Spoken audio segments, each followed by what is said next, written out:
Suprema de Justicia de la Nación. Adelina.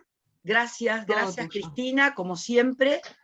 Buenas tardes a todos, a todas, bienvenidos al curso. Un honor que está el doctor García Rajo acompañándonos, que es el director del Instituto de Derecho Administrativo. Y bueno, y gracias a todos ustedes por acompañarnos nuevamente. Hoy tenemos una invitada de lujo, y lo de lujo no lo digo por el aprecio ni por el cariño, sino porque de verdad tenemos una de nuestras grandes administrativistas, y fundamentalmente porque la doctora Laura Monti escribe mucho, y además escribe dictámenes. Ella está en la Procuración Fiscal frente a la Corte, su actividad es frente a la Corte Suprema de Justicia de la Nación, entonces es una palabra más que calificada.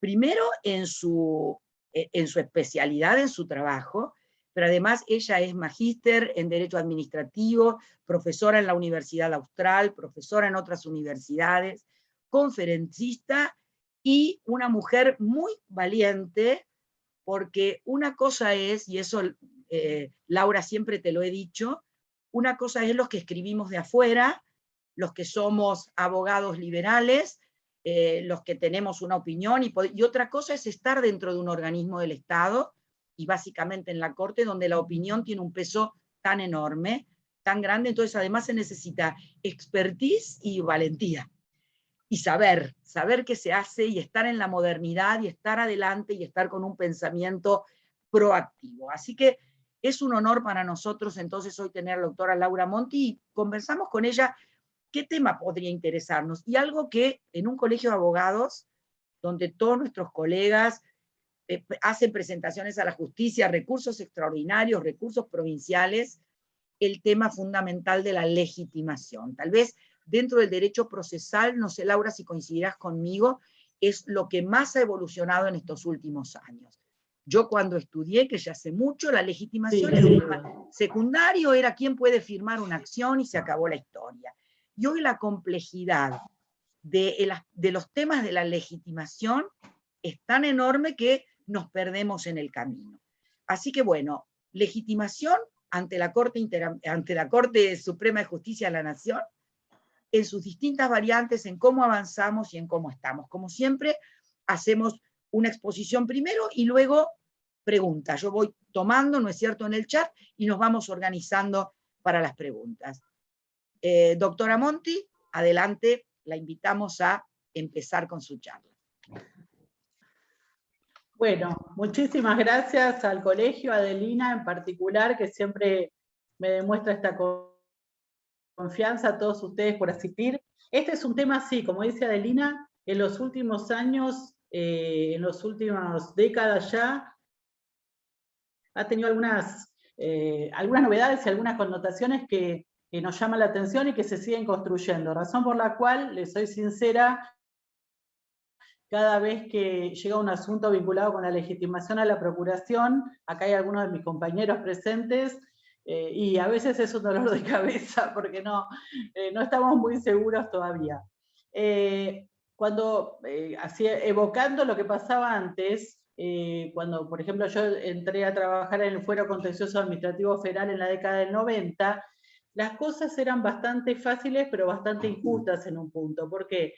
Porque usábamos las categorías que todos ustedes habrán estudiado en derecho administrativo, el derecho subjetivo, el interés legítimo. El derecho subjetivo ingresaba el que era titular de un derecho subjetivo podía demandar. El que era titular de un interés legítimo, más bien no. Después venía el interés difuso, o sea, el interés sobre estos bienes de pertenencia difusa, como el derecho a tener un medio ambiente sano, etcétera, a gozar de un medio ambiente sano. Y ahí había algún fallo perdido que siempre se estudiaba en los posgrados, era fácil, pues estudiábamos uno, ¿no? Ahora hay 500. Y después teníamos el interés simple, o sea, el interés en la legalidad, en que se preserve la legalidad, cuyo titular en general era el ciudadano, cualquier persona, sin necesidad de invocar un agravio específico. Entonces yo decía, era muy fácil, pero a la vez parecía injusto, porque por ejemplo, se decía típicamente en una licitación, bueno, ¿quién es el titular del derecho subjetivo, el que puede litigar? el que resulta adjudicatario del contrato con el Estado. Y los otros que participan en la licitación, no. Esos tienen nada más que un interés legítimo. Van a ser titulares del derecho subjetivo, un interés legítimo de transitar la licitación y a lo mejor llegar a ser adjudicatario. Con lo cual, sus impugnaciones no podían ser admitidas en la justicia. No se les acordaba legitimación. En determinado momento, en esa misma década del 90, yo fui viendo, Mabel también, que está acá presente en el Fuero Contencioso Administrativo Federal, que sin decir mucho, sin decir agua va, como dirían los españoles, los jueces empezaron, sin decir nada sobre la legitimación, a acordar legitimación a oferentes en procedimientos, por ejemplo, de selección del contratista, era la época de las privatizaciones, por ejemplo, y acordaban esas cautelares, y nada decían sobre la legitimación. Las leyes de procedimiento administrativo, por ejemplo, siguieron y siguen hablando de derecho subjetivo de interés legítimo, pero la verdad es que les vino encima a todo este esquema en el que se negaba legitimación a quien no era titular de un derecho subjetivo, les vino encima sobre todo la reforma constitucional, a la que nos referiremos más tarde. Y sobre esto también recuerdo un caso muy interesante que tramitó, por suerte, en el juzgado donde yo era secretaria.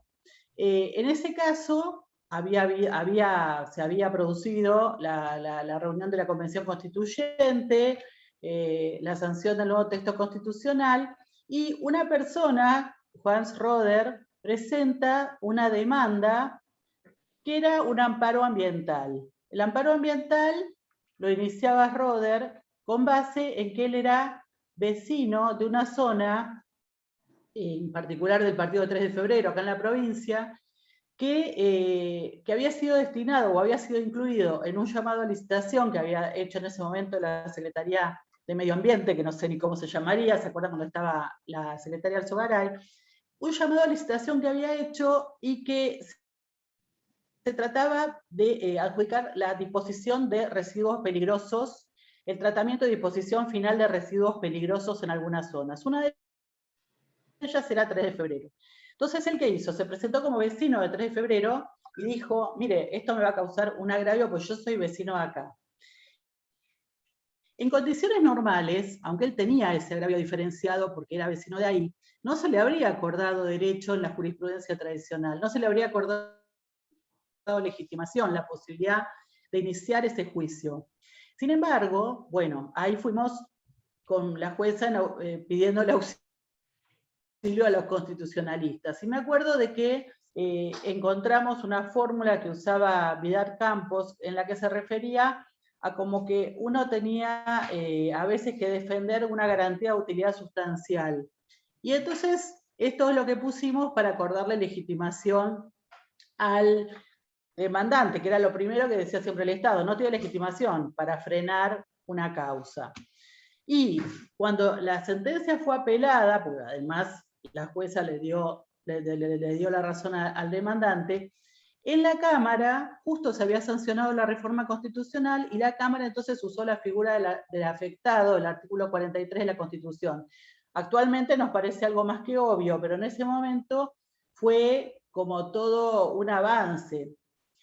Digo, como nota de este caso, del caso Roder, es que Roder, muy astuto, se presentó, que la verdad, en su condición de vecino y nada más, porque él además, como les decía, creo que les dije, había sido convencional constituyente, pero no se presentó en ese carácter, porque como vamos a hablar luego, la Corte no le acuerda legitimación a los legisladores en principio, y en esa categoría,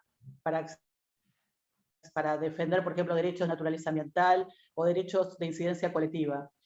En esa categoría habría caído él, habiendo sido convencional constituyente. Él solo invocó su condición de vecino y con eso le alcanzó para ganar el juicio. Tanto lo ganó, que me acuerdo de que decían que del Estado le ordenaron a los apoderados que no apelaran ante la Corte porque era una cosa demasiado terrible aquello por lo que se quería, la forma en que se había llamado a licitación. Entonces, esto es para contarles cómo era el tema antes, ¿no? De la reforma constitucional, cómo se planteaba en el Fuero Contencioso Administrativo Federal. La Corte tenía una cierta apertura hacia la legitimación amplia, pero que también vamos a ver que se hizo más efectiva después de la reforma constitucional. ¿Por qué es tan importante tener esa legitimación para iniciar el proceso? Para que se diga que quien inicia el proceso tiene aptitud para hacer valer un derecho en lo que es derecho público, derecho constitucional, derecho administrativo. Porque si no hay legitimación, no hay causa judicial. Y el Poder Judicial de la Nación, incluida la Corte, tiene jurisdicción, de acuerdo a la Constitución, a la Ley 27, para entender en causa. Solo ejerce jurisdicción en los casos o causas contenciosos, en que es requerida a instancia de parte. La justicia solamente actúa en esos casos y, por ejemplo, por lo tanto, no puede hacer declaraciones abstractas. Entonces, si no hay causa, porque, por ejemplo, no hay legitimación, no hay posibilidad de que los jueces actúen. ¿Por qué? Porque la causa es el sustento de su actuación. Entonces, la existencia de legitimación hace a la existencia de una causa judicial. En el derecho administrativo, como les decía, había varias categorías que se definían de distintas formas: derecho subjetivo, interés simple. A mí la que más me gustaba de las definiciones era una que nos enseñaba Casagne, tomando la de Alessi, de un jurista italiano, y que tiene que ver también con esta división que hacía Villar Campos, ¿no? El derecho subjetivo, garantía de utilidad sustancial, y el interés legítimo, garantía de utilidad instrumental o formal. ¿Solo para qué? O casi nada, para que, por ejemplo, la administración respete el debido procedimiento previo, el debido proceso adjetivo, etc. Luego de la reforma constitucional tenemos varias cosas. Tenemos la consagración en la Constitución de nuevos derechos, los derechos de incidencia colectiva. Y esto obviamente se proyecta a la legitimación procesal. La misma Constitución, como ustedes bien saben, en el artículo 43 nombra a nuevos legitimados, que la Corte a veces sigue llamando anómalos, aunque ahora cada vez menos, pero creo que los llamaba anómalos en el sentido de que no representaban un interés propio, sino el interés de terceros en estos juicios, cuando defienden derechos de incidencia colectiva, derechos difusos, etc. Entonces, la incorporación de estos nuevos derechos de incidencia colectiva, más los nuevos legitimados, para empezar para el amparo, fue generando una jurisprudencia a lo largo del tiempo que vamos a ir viendo. También en el artículo 86, el constituyente introdujo una legitimación muy amplia para el defensor del pueblo de la nación, que también está citado en el 43, para iniciar amparo en defensa de ciertos derechos, y en el 86 le dio una legitimación más amplia todavía para controlar a la administración pública. Bueno, y en el 120 introdujo en la Constitución la figura del Ministerio Público Fiscal, que yo integro, para la defensa de la legalidad y de los intereses generales de la sociedad. Entonces, ¿esto a qué llevó? A esta nueva jurisprudencia, a esta nueva visión de la legitimación. Esto al principio, como uno podría decir, al principio del proceso. A ver, ¿quién lo inició? ¿Qué pasó? Pero después tenemos el fin del proceso. O sea, ¿qué pasa cuando está esta gente metida en el proceso y logró ser admitida en el proceso? El efecto de la sentencia, cómo se proyecta esa sentencia, a quiénes alcanza. Esto es algo que antes no se debatía, porque, bueno, el derecho subjetivo, yo soy titular de un derecho incorporado a mi propiedad prácticamente, bueno, tengo la legitimación ad processum, inicio el proceso, y luego tengo también la legitimación ad causam, porque tengo razón, me hace lugar de demanda a mí y a nadie más. Pero acá los efectos son más amplios. ¿Por qué? Por esto que decimos, se están defendiendo derechos colectivos, derechos difusos, etc. No hay un conflicto meramente individual, hay una dimensión o una repercusión social de la afectación, una incidencia colectiva, un interés general comprometido, etc. Entonces, la protección se extiende hacia mucho más allá que el que demanda, obviamente. Entonces, ¿a quiénes se incorpora como nuevos legitimados? Al afectado, que dijimos antes, que demuestra un agravio personal, respecto del acto, hecho u omisión estatales o de privados que está impugnando, a las asociaciones de consumidores y usuarios, al defensor del pueblo de la nación. Esto en el artículo 43 para el amparo. Con el tiempo, la jurisprudencia del Fuero Contencioso Administrativo Federal y de la Corte fue extendiendo esta legitimación a todo tipo de procesos, a la acción declarativa, a cualquier proceso de conocimiento. Por un lado, esa fue una primera extensión que se fue haciendo. Entonces tenemos al afectado. Después en el 86, de nuevo, como decíamos, al defensor del pueblo, y en el 120 al Ministerio Público. La Corte entonces, a partir de esta reforma, a partir de esta nueva regulación constitucional, amplía la legitimación a todos aquellos a quienes se la acuerda la Constitución Nacional. Siempre y cuando exista un caso, siempre y cuando, volvemos a lo primero, cuando esa persona o ese organismo que demanda demuestre la afectación de uno de esos derechos que debe tutelar.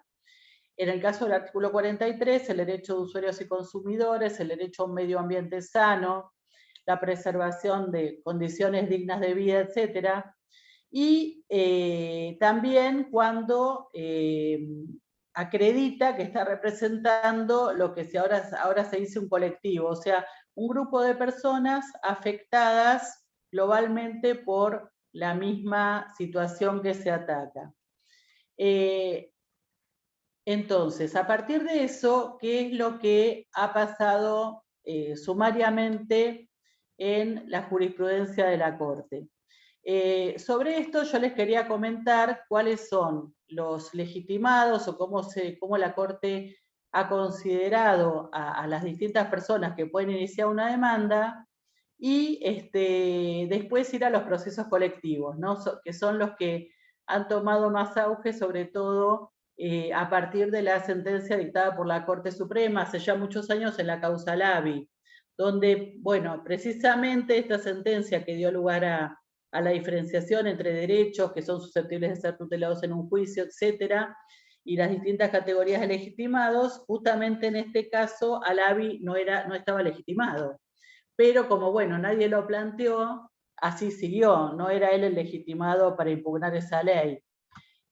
Lo cual nos trae, dicho esto como un excursus, un problema también que nos planteamos muchas veces en la Procuración, que es la existencia o inexistencia de legitimación. ¿Se puede comprobar de oficio en cualquier etapa del proceso? Porque si no hay jurisdicción, si no hay legitimación, no hay caso. Y si no hay caso, no pueden entender los jueces. Entonces, aun cuando no haya habido planteo de parte, ¿esto no implica verificar las condiciones de actuación de los jueces? Bueno, eso es algo que uno puede pensar.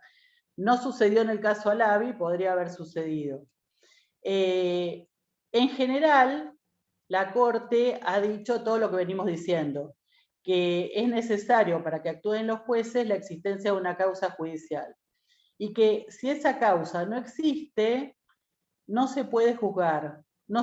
Esto no puede ser suplido por la conformidad de las partes o por su consentimiento por la sentencia.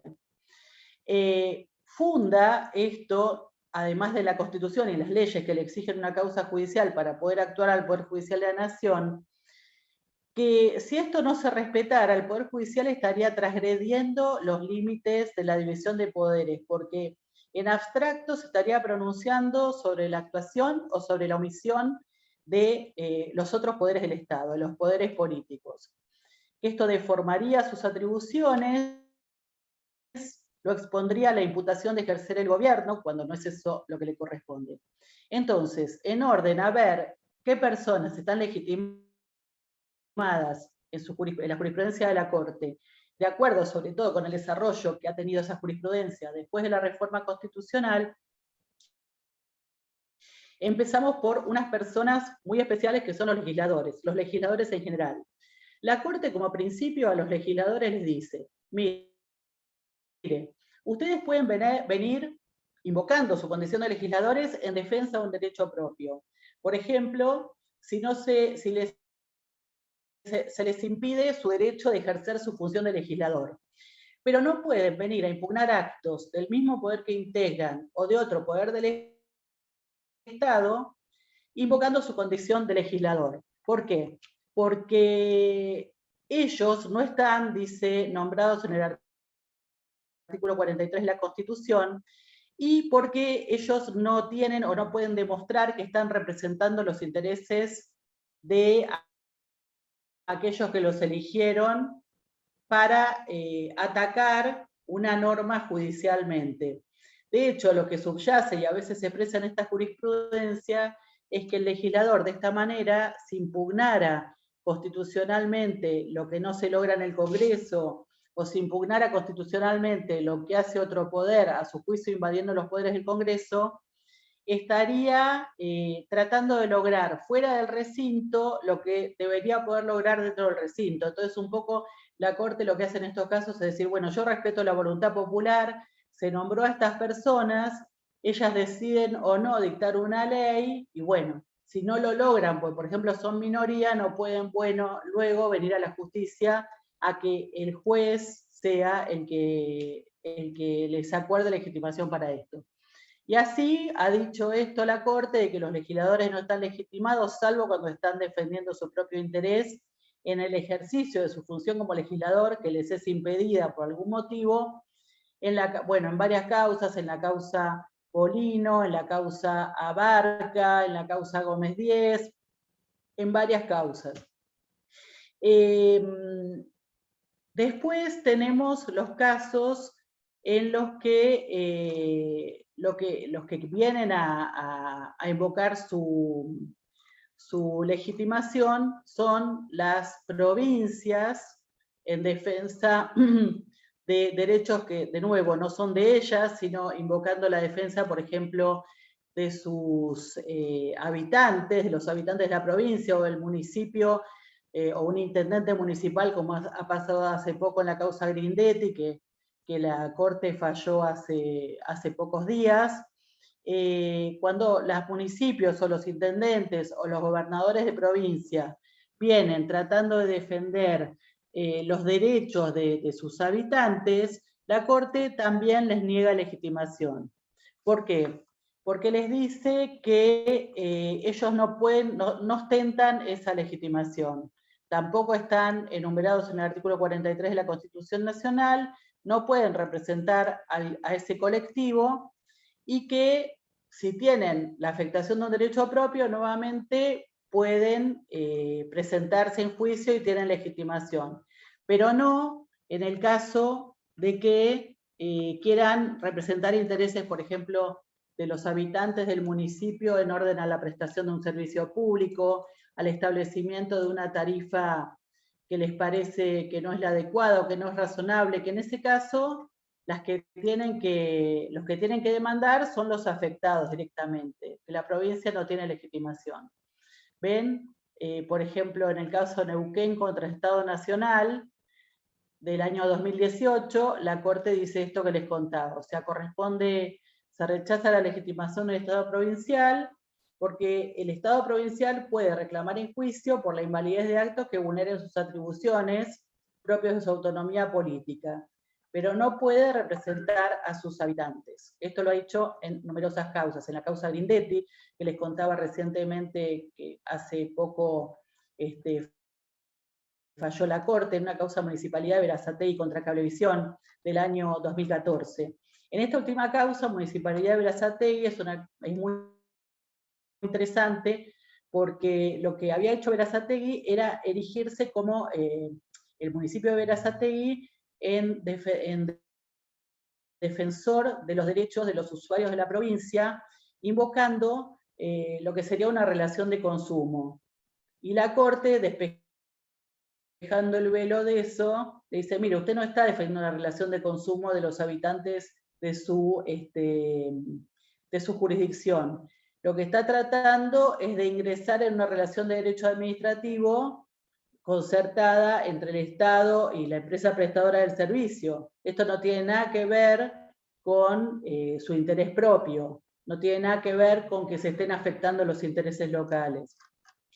Bueno, después tenemos el mismo criterio, se le aplica a los defensores del pueblo locales. Los defensores del pueblo locales no pueden representar o no pueden impugnar actos nacionales u omisiones de autoridades nacionales, porque en general su competencia se limita al control de actos y omisiones de autoridades locales, provinciales. Entonces, cuando estos defensores intentan cuestionar actos nacionales, actos de las autoridades federales, la Corte recurrentemente les dice no.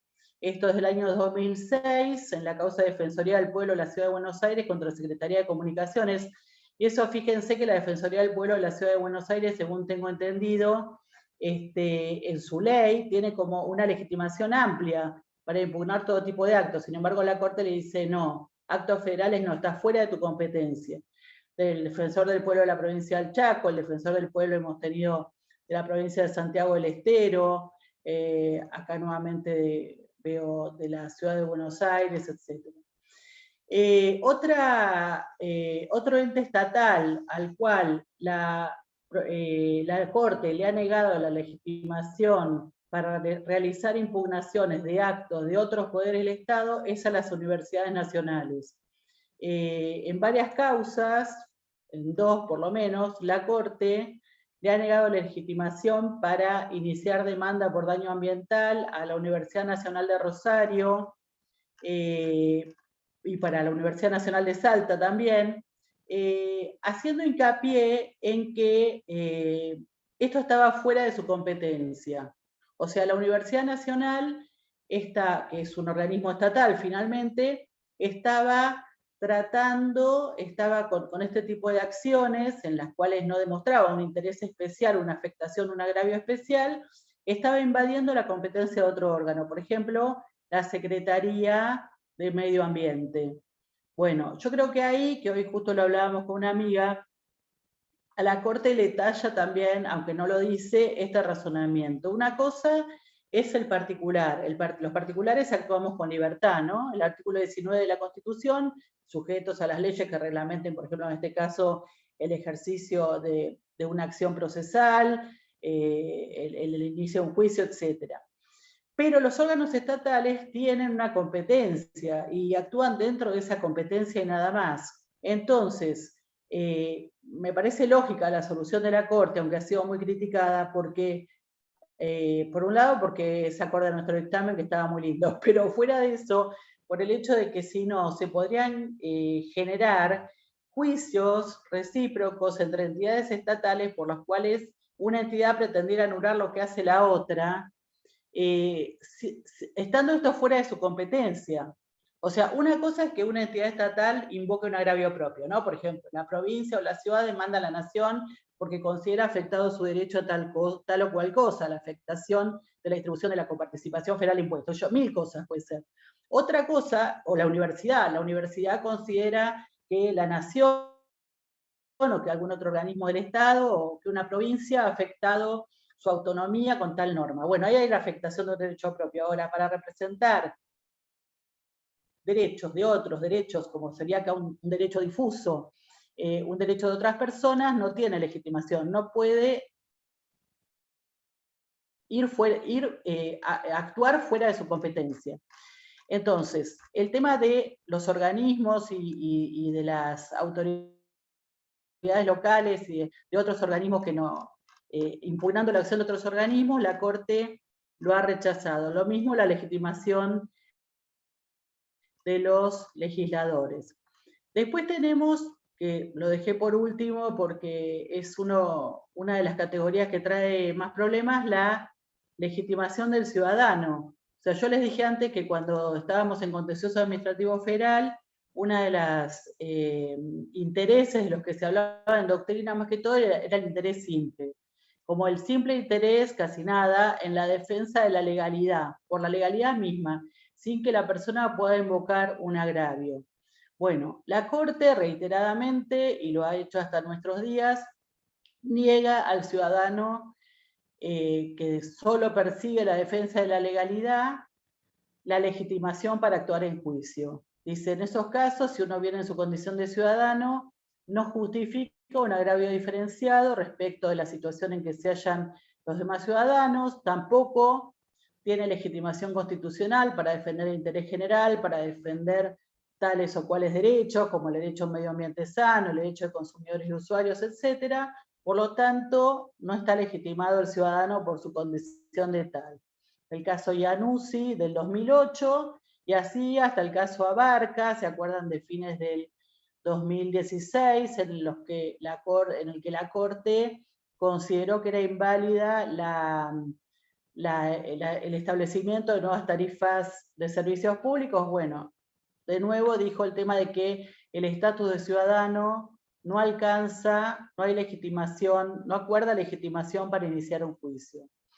Sin embargo, bueno, lo mismo dijo, por ejemplo, en el caso Moner Sanz, respecto de un ciudadano que impugnó la validez constitucional de las normas que modificaban la composición del Colegio Público, perdón, del Consejo de la Magistratura de la Nación en el 2014, y en cambio le acordó legitimación para lo mismo al Colegio Público de Abogados de la Capital Federal, porque dijo, bueno, en ese caso, una de las funciones del Colegio Público es el gobierno de la matrícula, control sobre el ejercicio profesional, e integra uno de los estamentos representados en el Consejo. Entonces, al Colegio Público sí le dio legitimación.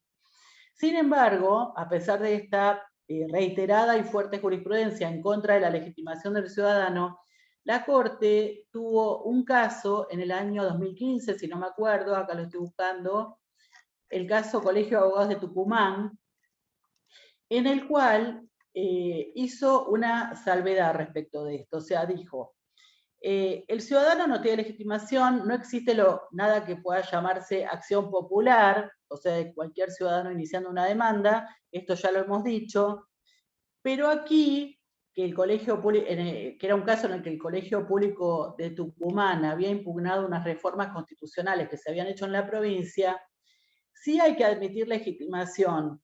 ¿Por qué? Dijo, pues no estamos, dice la Corte, no estamos frente a un problema de legitimación corriente.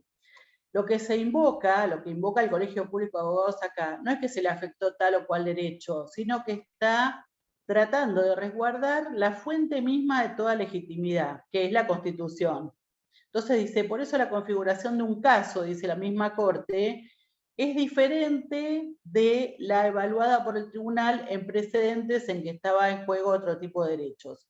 Entonces dice, si está en juego la forma republicana de gobierno, si está en juego la preservación del Estado mismo, sus bases que están establecidas en la Constitución, bueno, entonces se puede hacer una especie de salvedad. ¿Por qué? Porque la verdad es que si uno lo piensa, está bien. Uno dice, si desaparecen las bases de todos los derechos, ¿qué derechos vamos a resguardar en otro juicio? O sea, si se desbaratan o se arruinan las bases constitucionales, no vamos a tener derecho que resguardar. Sin embargo, dijo que, como les decía antes, que esto no hay que equipararlo a la acción popular, que hay que evaluar cierta calificación de la persona, en este caso un colegio profesional, no otorgar esta legitimación a cualquier ciudadano.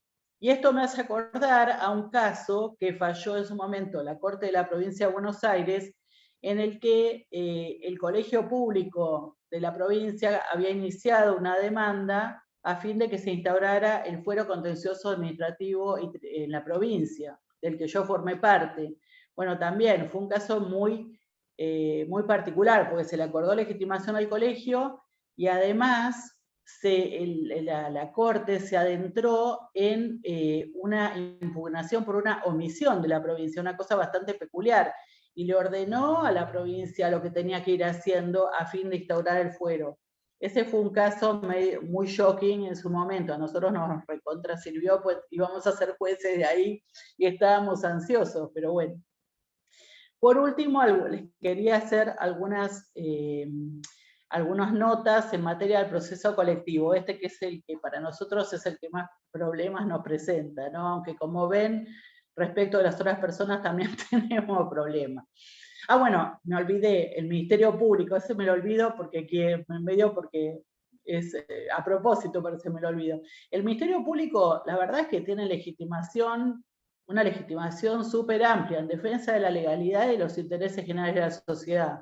Me acuerdo cuando fue mi concurso para este cargo, el doctor Rigui, que era el procurador general, me dice, ¿podemos plantear la inconstitucionalidad que nadie le haya planteado? Sí, eso dentro de un juicio. Ahora, eso también nos daría legitimación para plantearla autónomamente. Y de hecho, algunos de los fiscales, yo sé que han planteado acciones en defensa de intereses o de derechos de otras personas, como el derecho a un medio ambiente sano. El tema de lo que pasa a veces es que para ese tipo de procesos es necesario tener mucha disponibilidad de recursos, sobre todo de recursos económicos. Y a veces el Ministerio Público no cuenta con esos recursos. Entonces, yo creo que a veces se frustra el inicio de alguna de esas acciones debido a eso. Lo digo por lo que me han contado los fiscales, ¿no? No es que lo crea, sino que es lo que me han contado. Por ejemplo, un proceso ambiental y bueno, informes periciales, otro tipo de informes técnicos, es mucha plata que a veces no tiene el Ministerio Público. Pero la legitimación es muy amplia. La primera en señalar esto fue nuestra ex profesora de Derecho Administrativo y jefa en el Fuero Contencioso, la doctora Pérez Cortés. Entonces, yendo al proceso colectivo, que es lo último que les quería contar, a partir del caso Alavi, ¿se acuerdan de que la Corte dice, bueno, hay 3 categorías de derechos que se pueden proteger en un juicio: los individuales, que son el derecho subjetivo, lo de siempre, lo que no nos traen problema; los de incidencia colectiva, que tienen por objeto bienes colectivos, como el derecho a un medio ambiente sano; y los de incidencia colectiva referentes a intereses individuales homogéneos, como por ejemplo el caso de derechos de consumidores y usuarios. Siempre tiene que configurarse un caso, y la Corte va diciendo a lo largo de su jurisprudencia que para iniciar una de estas demandas en defensa de estos derechos, de las últimas 2 categorías, ¿no?, de los derechos que protegen, de la acción para proteger bienes colectivos o intereses individuales homogéneos, es necesario precisar, identificar el grupo colectivo afectado, a los integrantes de ese grupo, y además, dice, hay que verificar que la pretensión deducida se centre en los efectos comunes que el hecho o el acto dañoso le ocasiona a ese grupo. Y por último, lo cual es muy importante, que el acceso a la justicia se vea dificultado o imposibilitado para cada uno de los integrantes de ese grupo si quisieran iniciar acciones individualmente. Y esto es algo que ya había adelantado el juez Petracchi en su disidencia en una causa Fernández. ¿Se acuerdan la del redondeo en cuanto al valor del cospel que existía en ese momento para viajar en subte? O sea, cuando él dice algo así como la bagatela, hay veces que necesitamos darle legitimación a personas que no son el propiamente afectado, el que paga el viaje de subte todos los días, porque esa persona individualmente no va a iniciar un juicio por eso, porque es demasiado poco lo que está involucrado, demasiado poco dinero lo que está involucrado en su agravio. Entonces es necesario, para terminar con esa ilegitimidad, acordar legitimación a alguien que represente a todos. Bueno, así se fue dando la jurisprudencia y se fueron admitiendo o rechazando demandas según se hubiera o no acreditado esto, ¿no? Acreditado esto de que había un colectivo, de que había que proteger a ese colectivo, etc. Pero después, y bueno, de hecho nosotros tuvimos, y la Corte remitió al dictamen, algunos casos en los que se presentaban otras asociaciones que no eran de consumidores y usuarios, por ejemplo, la Asociación de Generadores, de Empresas Generadoras de Energía Eléctrica de la República Argentina, en la que ellos venían a representar los intereses de las empresas que componían la asociación, pero eran intereses divisibles y puramente patrimoniales. La segunda, o sea, esta última calificación de puramente patrimoniales llevó a la Corte a rechazar muchas de estas acciones iniciadas por asociaciones. Bueno, en el caso de la Asociación de Empresas Generadoras de Energía Eléctrica, además no era una asociación de las del artículo 43, pero aunque eso no hubiera sucedido, la Corte rechazaba, o tenía esta idea a partir de esto de rechazar estas acciones. ¿Pero qué pasó? Al poquísimo tiempo aparecieron dos causas en la procuración, la causa PADEC y la causa Proconsumer. Y me acuerdo, de nuevo, el doctor Rí dijo, bueno, pero acá no, son intereses patrimoniales divisibles, de incidencia colectiva, pero patrimoniales y divisibles. Pero resulta que lo que, de nuevo, como en la causa del COSPEL, lo que tiene que defender cada persona es tan poco que no tiene sentido que inicie un juicio cada uno. Entonces no habrá que hacer una salvedad, no habrá que hacer una nueva construcción de esta teoría. Entonces él dijo, bueno, antes de dictaminar, que se pida como medida para mejor dictaminar a una empresa de medicina prepaga, que era una de las demandadas, y del otro lado una entidad financiera, que se pida que informen cuánto representa para cada cliente de ellos este acto que se está afectando, o esta contratación que las asociaciones dicen, PADEC y Proconsumer, en los dos juicios, dicen que afectan a los clientes de la entidad financiera de la prepaga. Y realmente era muy poca plata.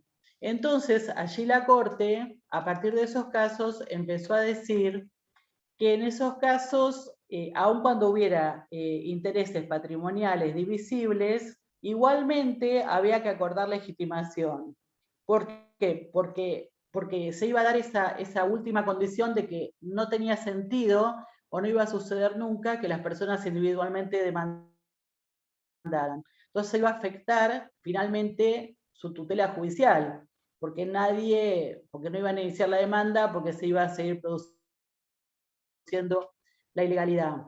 Estaba mirando acá a ver si encuentro exactamente como lo dijo la Corte en algún caso. Bueno, ya lo voy a encontrar. Por último, en referencia sobre todo a lo que son estos legitimados, estos nuevos legitimados, ya no tan nuevos, a partir de la reforma constitucional, digamos que solamente una vez, como en el Bolero, se planteó en la justicia, en la Corte, el tema de los efectos de la sentencia, que era tan importante, el tema del que hablamos al principio del juicio, la legitimación.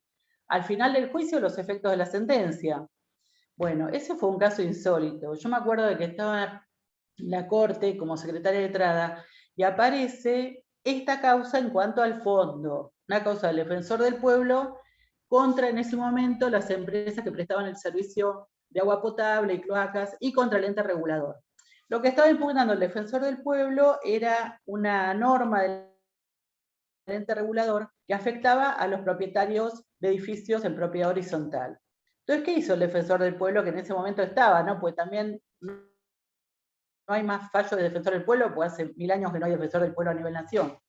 Lo que hizo fue venir a demandar, solicitando que se declarara la nulidad de esa resolución del ETOS, que era el ente regulador, con dos propietarias de departamentos en ese tipo de edificios, al solo efecto de traer la prueba y de que, bueno, eran dos coactoras.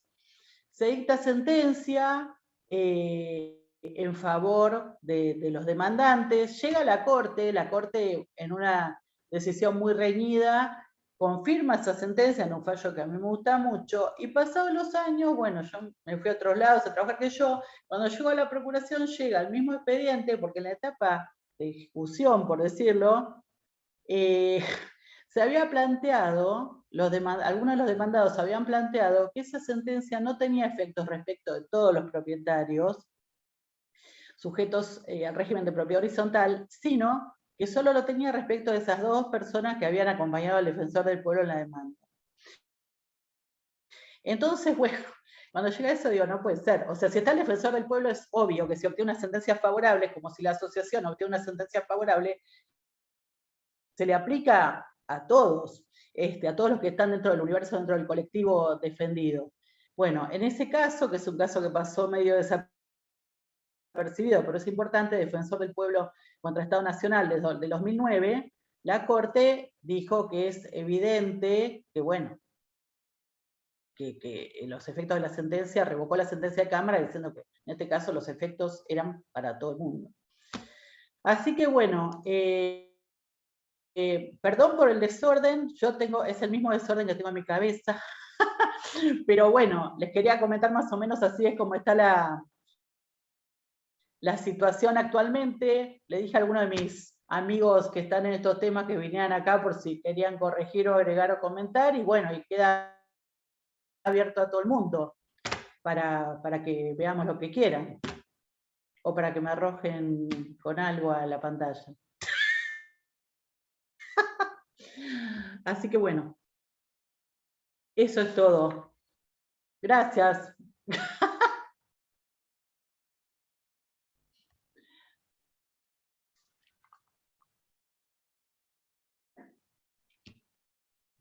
Gracias, doctora Monti. Estamos abiertos a este espacio de preguntas.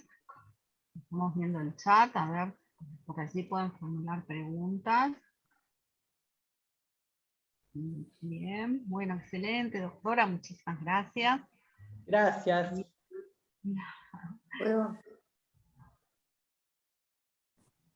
Bueno, estuvo todo clarísimo. No, no hay ninguna pregunta. A ver allí, Mabel. Sí. Mabel levantó la mano. Sí, a ver. ¿Qué tal? No, yo en realidad, bueno, hace muchos años que conozco a Laura y he tenido el gusto de trabajar con ella muchas veces. Comentamos mucho este tipo de temas. Y bueno, la verdad es que más que una pregunta, por supuesto no es una corrección, porque hasta donde yo sé estuvo todo perfecto, pero sí recordar algo que, bueno, una de esas cosas acabas de recordarla, Laura, hace poco, que es la dificultad además agregada que genera que el hecho de que los dos legitimados, en principio llamados anómalos por la Corte Suprema, yo creo que fue sobre todo para tratar de corregir su propia jurisprudencia, en la cual, ya hablando del defensor del pueblo, sin embargo seguía reiterando esa jurisprudencia antigua de que el legitimado es el titular de la relación jurídica sustancial. Claro, cuando uno lo leía decía, pero el defensor del pueblo no es el titular de esa relación jurídica sustancial. Entonces empezó a corregirlo de esa manera, pero bueno, es verdad que ahora, bueno, se lo podría llamar un legitimado institucional o constitucional. El tema es que los dos mencionados en el artículo 43 tenemos problemas. Primero, porque como bien dijiste, el defensor del pueblo de la nación no tenemos. Desde hace muchísimos años, pese a que la Corte obviamente ha recordado lo que es obvio para todos y ha instado a que ese nombre seguimos sin. Y el tema de las asociaciones, que vos, Laura, lo sabes bien, por tus dictámenes, a veces trae problemas en la práctica también porque esa suerte de acción colectiva que de alguna manera ha tratado de darle forma a la Corte a través de la jurisprudencia, que no son las acciones de clase del derecho norteamericano, pero que tiene algunas reglas, claro, surge de lo que está en la 24240, la Ley de Defensa del Consumidor, y en la jurisprudencia de la Corte. El problema es que la Corte también ya ha recordado que ella no es legislador y ha invitado a regular ese tipo de acciones y tampoco está regulada. Entonces, el problema muchas veces en la práctica, creo yo, si no, bueno, Laura, me interesa tu opinión, si no, corregime, creo que también el problema es que estamos muy huérfanos, ¿no?, justamente de regulación por el órgano al que le corresponde, que es el legislativo. Y claro, la Corte también, bueno, los primeros fallos que citaste, yo creo, si no, no sé si lo compartís, que de alguna manera para darle forma a esta acción, entró justamente en discusiones que tradicionalmente no entraba por recurso extraordinario, como puede ser algunos aspectos procesales de la causa. Pero bueno, era necesario de alguna manera para formar esa jurisprudencia que también acabas de relatar. En algunos casos ya ha abandonado, digamos, eso de entrar en algunos aspectos procesales que tradicionalmente no entraba, pero el tema es que, claro, nos falta demasiado, bueno, no sé si coincidís, desde mi punto de vista, falta demasiada regulación, con lo cual a veces la Corte está huérfana, bueno, la Corte de todos los tribunales, perdón, y a veces uno tampoco tiene muchas herramientas para avanzar más, porque uno dice, bueno, claro, avanzaría, pero estoy De legislando. hecho, ¿no? a la Corte, con las 2 acordadas que dictó sobre el registro de procesos colectivos y luego sobre los procesos colectivos en sí, una de las cosas que se le ha dicho es que se convirtió en legisladora. Y además, como hemos hablado algunas veces con vos, no sabemos hasta qué punto eso se aplica correctamente. Por ejemplo, el juez que previno en un proceso colectivo es el que tiene como que acumular todos los procesos colectivos que le sigan con el mismo objeto, ¿no? Pero como no está establecido quién es el juez que previno, según los jueces quieran o no quedarse con el proceso, unos dicen, bueno, yo soy el que previno porque soy donde primero se inició la demanda. Otro dice, no, en el mío fue donde primero se trabó la litis, entonces soy el juez que previno. Otro dice, no, inicié una cautelar, yo dicté una cautelar, entonces soy el juez que previno. Con lo cual, no sé si la acumulación esa que se pretendía se va dando. También vos has señalado, me acuerdo en algunas clases, los temas de notificación a todos los posibles interesados, ¿no? Que es dificilísima. Después vos misma me has contado los temas de ejecución, porque cuando se da la ejecución de la sentencia, una sentencia de derechos patrimoniales divisibles, bueno, bárbaro, el banco es condenado porque la acción en el proceso colectivo se demostró que tiene una exigencia ilegítima para sus clientes. ¿Esto en plata cuánto es? 500.000 pesos. ¿Quién lo recibe? Y esa compensación, se le podrá devolver a los clientes lo que le cobraron de más, pero si hay algún otro tipo de condena económica, ¿es en favor de quién? O sea, como que queda a veces medio perdida la defensa del interés de los usuarios y de los consumidores, que era lo que estaba en juego, lo que se procuraba resguardar con la Constitución. Sí, sí, bueno, de hecho ya hay sentencias, algunas han llegado a la Corte, no en todas se ha pronunciado la Corte todavía, pero muchas sentencias, del fuero comercial en materia de consumo, por ejemplo, el fuero nacional de capital, la verdad es que en la etapa de ejecución tiene sus bemoles, porque claro, muchas veces cuando llega la sentencia, aquellos que habían sido clientes afectados son ex clientes que a veces la institución financiera no sabe cómo encontrar, ¿no? Entonces, hablan de unos ciertos saldos de condena remanentes, claro, ¿no? Donde jueces toman disposición de esos saldos remanentes a favor de determinadas instituciones, y los bancos dicen, no, oiga, que esos saldos remanentes, ¿de dónde surge que yo la tengo que donar a esa institución? O sea, son verdaderamente muchos problemas. En el tema, por ejemplo, bueno, quiero decir que van surgiendo, ¿no? Materia de consumo, en la ciudad de Buenos Aires, por ejemplo, ¿cuál sería el fuero competente? claro. La Corte ha dicho que para actuar a nivel nacional, en fueros federales, una asociación tiene que estar inscrita en el registro nacional. Pero por supuesto, para actuar a nivel local, alcanza con registros locales. Bueno, ha habido problemas, por ejemplo, ante el fuero comercial, porque alguna asociación ha dicho, mi problema es meramente local, Ciudad de Buenos Aires. Y le dicen, bueno, pero usted tiene que estar registrado ante el registro nacional, porque yo soy un fuero nacional. Y él dice, no, pero mi problema es local, dígame usted dónde actúo, si no. O sea, son un montón de temas que van quedando con bastantes dificultades para poner en ejercicio. Eso tiene que ver ahí con un desajuste que hay entre la autonomía de la Ciudad de Buenos Aires y el traspaso de la justicia que nunca se puede jugar. Entonces, pero tiene que ver con todos esos procesos colectivos en la etapa de ejecución. Y las distintas jurisdicciones también que a veces se solapan, pues, por ejemplo, me acuerdo cuando empezó todo esto, que a mí yo decía, bueno, si no fuera porque es para llorar, riámonos. Pues me acuerdo de que uno de los primeros supercasos que hubo de esto fue la causa Prodelco. Había habido una modificación tarifaria, eso se podría dar hoy mismo. Un juez, que eso sigue pasando, se planteó ante él la declaración de constitucionalidad de la medida. O sea, una asociación que quería que dijeran que estaba muy bien la medida. Y el juez federal dijo, está muy bien la medida y esto tiene efectos erga OMNE para toda la Argentina.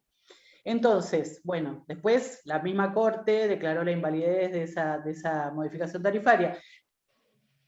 Pero ínterim vos podés tener sentencias de todo tipo y color, porque no, de un juez federal, de otro juez federal, de cámaras federales, etcétera, porque no hay una regulación. Y aun cuando hubiera una regulación, no sé cuán fácil sería en nuestro país tener o desarrollar este tipo de acciones. Así como están, traen unos problemas terribles. Acá, bueno, estaba Macarena recién, que yo sabía que se tenía que ir, del fuero contencioso, que es jueza, que le digo, contanos también del fuero contencioso, porque yo sé que a partir de Alavi se empezaron a iniciar muchísimas demandas de ese tipo, que también los jueces se las ven complicadas como nosotros, y como el abogado que litiga, me imagino. Exactamente. Hay otra cosa que también se planteó en Prodelco, que la quería señalar, que es que que eso puede pasar a veces, que lo que la asociación o el defensor impugnan, por ejemplo, pues una norma que a la vez que perjudica a muchos, también beneficia a algunos usuarios. Entonces a veces se dice, ¿cómo puede ser que represente intereses de personas que no están agraviadas por la norma? Por ahí lo que se dice es que obviamente lo que tiene que prevalecer es la legalidad. No importa que haya personas que se vean beneficiadas por la norma. Él representa los intereses del colectivo de consumidores y está también tratando de preservar con eso la legalidad de la actuación estatal, porque te acordás, en esa reestructuración se acuerdan de que había los habitantes de las ciudades, creo que era que se veían perjudicados, y los habitantes del interior que se veían beneficiados. Y bueno, los que no eran de ciudades. Y bueno, sin embargo, me acuerdo Pérez Cortés nos enseñaba eso, y bueno, y también creo que lo dijo la Corte también en el caso Prodelco eso, porque esa era una de las defensas del Estado, decir, mire, acá hay gente que está beneficiada. ¿Qué es lo que pasa me acordé porque es lo que pasa con los procesos colectivos a veces contra bancos, etcétera, que hay gente que como estamos frente a una relación de derecho privado, dice, o contra una prepaga, dice, yo quiero soportar la ilegalidad, porque Claro. además cuando se empieza a ordenar, no cobren esto, no cobren el otro, eso implica romper la ecuación económica con la que trabaja una prepaga, por ejemplo. Entonces a lo mejor yo digo, sí es cierto, la prepaga me está cobrando 500 pesos más, pero prefiero que me cobre 500 pesos más y me preste este servicio.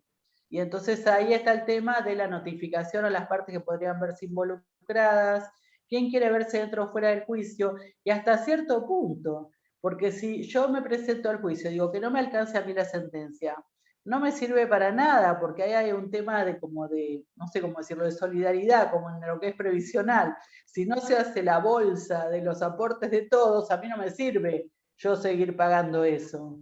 ¿Te acordás como esos que decían Mabel en los cajeros automáticos, que algunas entidades financieras les enchufaban directamente un seguro contra robo en cajero automático? Y había gente que no quería que se iniciara esa demanda, no quería participar, o no compartía porque quería tener el seguro, no le importaba que se lo impusiera. O sea, esto generó un montón de problemas que sinceramente no sé cómo se desarrollan en otras latitudes.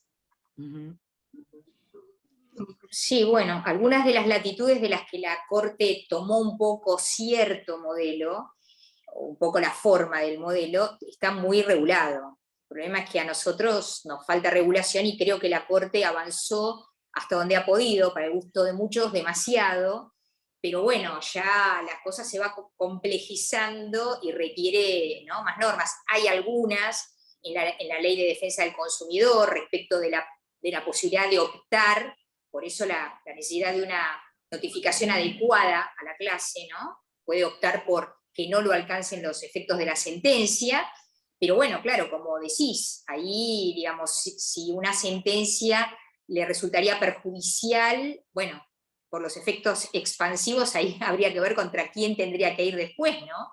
O pedir que a ella no se le aplique, bueno, pero se ha discutido mucho también, como bien lo marcaste, con el Defensor del Pueblo de la Nación, ¿no? Por el tema del rebalanceo telefónico, había gente que le perjudicaba y gente que le beneficiaba, ¿no? Entonces decía, no, bueno, pero la legitimación se le da para discutir la legalidad de la medida, más allá de que sea beneficiosa o perjudicial. O sea, bueno, esto ha dado muchos, perdón, Laura, me metí en tu clase, no sé hasta dónde tenés el límite horario. Yo le pedí, porque como ella está ahora en la corte, yo tengo los dictámenes y ella va un paso adelante porque tiene cómo va sucediendo. Tenés la noticia así del día. Pero si me perdonen, disculpo por un minutito que me tuve que desconectar, pero creo, Mabel, que es muy útil lo que estás diciendo y un poco el planteo que hizo Laura, básicamente por el tema de que nosotros no tenemos cuando vos decías qué pasa en otras latitudes, y en otras latitudes un poco en los creadores de las acciones de clase, existe regulado qué es una clase. En cambio aquí nosotros no tenemos una regulación de qué es una clase. Y eso es un elemento fundamental en el efecto expansivo de una acción colectiva. Yo creo que el ejemplo que diste, Laura, con respecto a las obras sociales privadas, a las prepagas, donde una parte va a decir, yo prefiero que me aumente, y si el servicio se mantiene, a otro que diga, no se puede aumentar, y por lo tanto el servicio disminuye. En una prepaga donde el tema es la solidaridad y que todos sostienen eso tiene un efecto muy perturbador en la relación contractual que uno tiene con una obra social. Y ya se ha dado, ¿no es cierto?, todavía la Corte no ha tenido, me parece, ¿verdad, Mabel?, que pronunciarse en esto, pero podría llegar a pasar. Entonces, claro, sobre todo los movimientos de consumidores dicen, bueno, la obra social que no suba, sí, pero el servicio me baja, con lo cual, si es una prepaga y es un contrato privado, prefiero pagarlo y sostener el rango de la calidad de la prestación. Ese es un gran tema. Yo creo que el tema pasa porque nosotros no tenemos identificado jurídicamente qué es una clase. Entonces, eso tiene un borde disperso que provoca esto, ¿no? ¿Cuál es el efecto de ese tipo de sentencia? No sé si hay alguna otra pregunta. Sí, claro. Sí, Mabel, perdón, adelante. No, está bien, no. Sí, bueno, la Corte en general se cuida de llamarla acciones de clase, por eso siempre emplea el término procesos colectivos. Claro. Para que no se lo identifique, porque claro, es un híbrido, ¿no? Y claro, tenemos el tema de la representación. Pasó con las tarifas en el año 2016, como bien marcó Laura, que estaba por un lado el tema CEPIS, en tarifas de gas, y Abarca, en tarifas eléctricas, donde hubo un problema, bueno, claro, complicado decir, bueno, la representación adecuada, ¿no? Una asociación, además, que pueda llevar adelante un proceso y que no sea un sello de goma, ¿no? Por eso también ahí la Corte distinguió en Abarca, que había de todo, en Abarca había de todo. Había personas individuales, había un club de barrio, había legisladores, había un señor que pasaba por la Defensoría del Pueblo de la ciudad de la provincia de Buenos Aires y dijo, Defensoría, le dijeron, bueno, en la medida de lo posible que sea el defensor, pero no otro funcionario, y se fueron desconociendo legitimaciones. Claro, era un tema, ¿no? Porque el individuo, el afectado, como bien decía Laura, claro, pero ¿no? le da la espalda para sostener a una clase, ¿no? Exacto.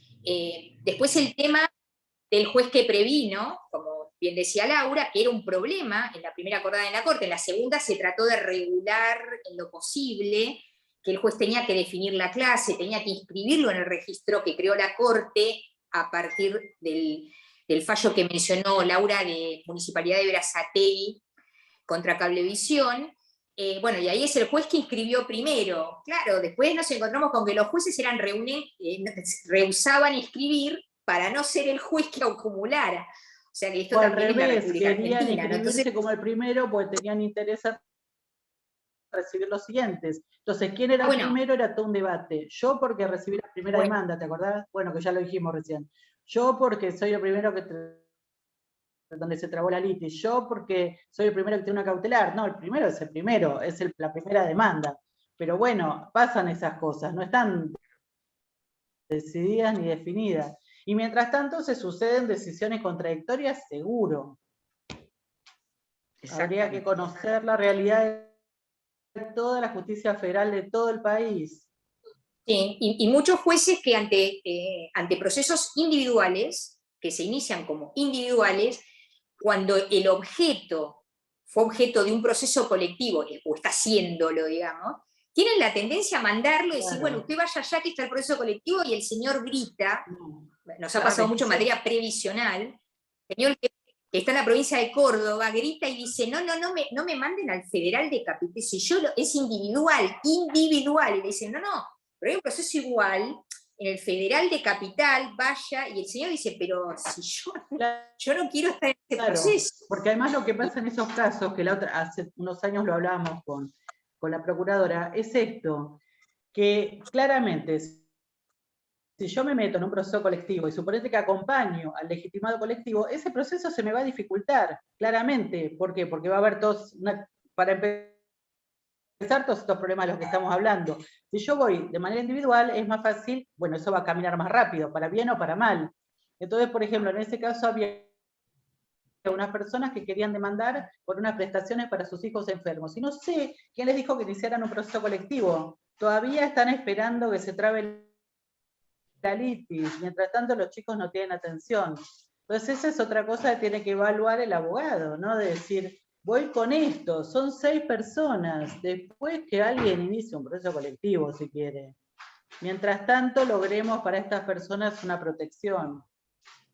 O sea, que los efectos prácticos tampoco parece muy atractivo desde no sé cómo decirle, desde la exposición, pero la práctica, como es un bodrio, además de que tiene muchas consecuencias indeseadas, ¿no? No, pero el punto importante, Laura, es eso, que parece atractivo, pero el punto es ese, hasta dónde lo atractivo significa la opción más idónea para lo que se está persiguiendo.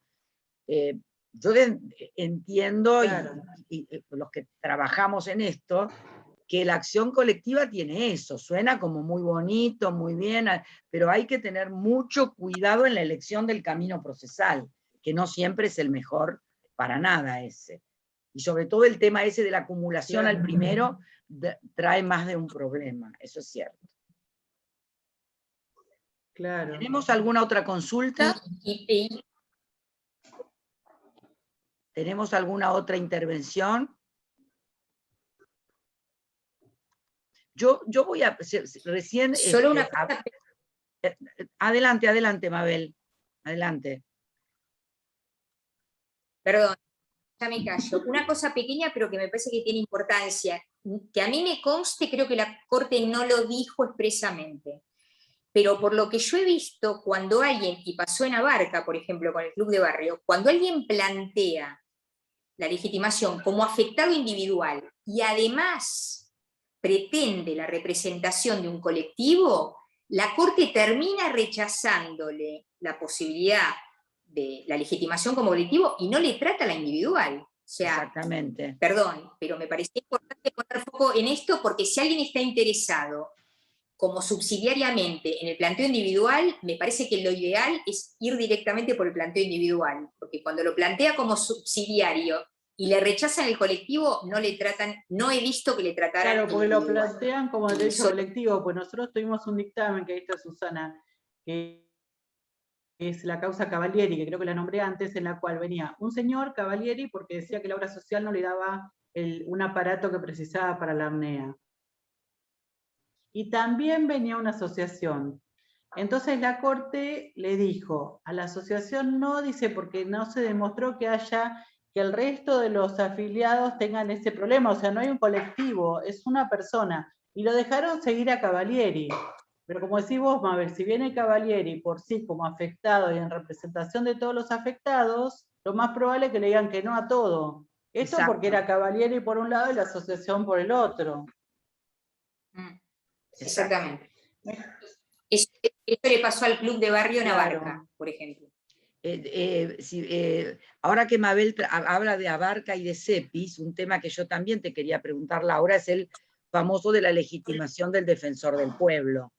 Porque como bien dijiste, hace años que no tenemos defensor del pueblo, A mí me parece que era una figura que fue como creciendo también en el imaginario constitucional de lo importante que iba a ser, porque funciona en otros países, en los países nórdicos, en América, en México, el ombudsman es un personaje, y acá de pronto se esfuma, se termina, es una figura constitucional, es increíble, pero en el Congreso prefieren no ponerse de acuerdo y no existe, y en Cepis o en Abarca, no recuerdo cuál de los dos, que se había presentado la oficina, digamos, del defensor del pueblo, no teníamos defensor titular, no había su segundo, y entonces se presenta el organismo, por así decirlo, quería que dijera, y la Corte dice, no, el defensor no es una oficina, es una persona de carne y hueso, la persona no existe, o no está, por lo tanto, no, esto está vacío, no hay legitimación. Yo te quería preguntar 2 palabras sobre eso, Mabel también lo mencionó, porque eso fue algo muy interesante. No me acuerdo si era en Abarca o en Cepis, ¿no? Que se presentó, y le dijeron, mire, usted es invisible, no existe el defensor del pueblo, así que ¿quién se está presentando? Por eso te pido 2 palabras sobre eso. Claro. Y la Corte insta, si no me acuerdo mal, en uno de esos 2 casos a que lo nombren. Lo que pasa Exacto. es que es, de nuevo, esas famosas sentencias exhortativas que son te pido por favor, porque después, y el tema que como siempre que uno se pregunta es cómo se subsana, porque mientras los órganos políticos, no, en este caso el Congreso, no lo decidan, o sea, ¿quién tiene la legitimación para eso? Nadie. ¿Quién la tiene? Nadie, el Congreso, nada Nadie. más. Lo único que es el Congreso, y para lograr que el Congreso actúe en ese sentido, estoy pensando ahora que estoy leyendo tanto del control de convencionalidad y aprendiendo de vos, si habría alguna posibilidad de que se le pida algún tipo de pronunciamiento a los organismos internacionales. No sé, sí. No habría que ver, a mí me parece que se plantea como una inconstitucionalidad por omisión, pero las inconstitucionalidades por omisión, hay mucho escrito, todo muy lindo, pero son competencias específicas del Congreso. Uno puede pedir, iniciar algo, pero ¿hasta dónde, no? Aquí estamos en un tema bien constitucional.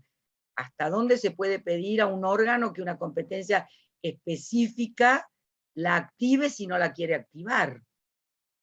Es muy extraño eso, ¿no? Porque, sí. Porque además ahí de nuevo volvemos al principio y al tema de legitimación. Por eso, ¿quién está legitimado? ¿Todos los ciudadanos por el hecho de que no existe una persona que defiende sus derechos? Por eso digo, sí, claro, no sé si hay la posibilidad esa de obtener un pronunciamiento de alguien que no sea un organismo del país, si serviría para algo. Porque dentro del país no hay manera. Lo que hay es responsabilidades de otro tipo. Exactamente. Sí, no lo veo. No, yo tampoco. Así, yo tampoco. No, y realmente estudiábamos tanto el defensor del pueblo hasta que lo hubo, ¿no?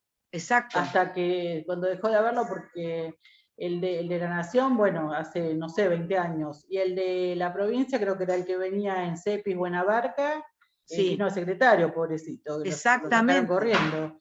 No, es una institución que se desinfló. Porque es como el poder que...